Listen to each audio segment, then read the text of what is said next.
Continue your conversation.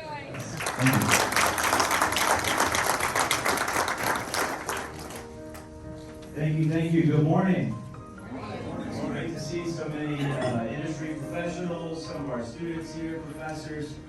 It takes all of us really to meet the needs of the talent here in Florida and South Florida.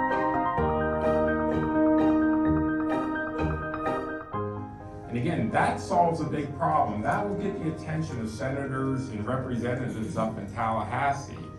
When you just can't go in and say, hey, it's important we do manufacturing.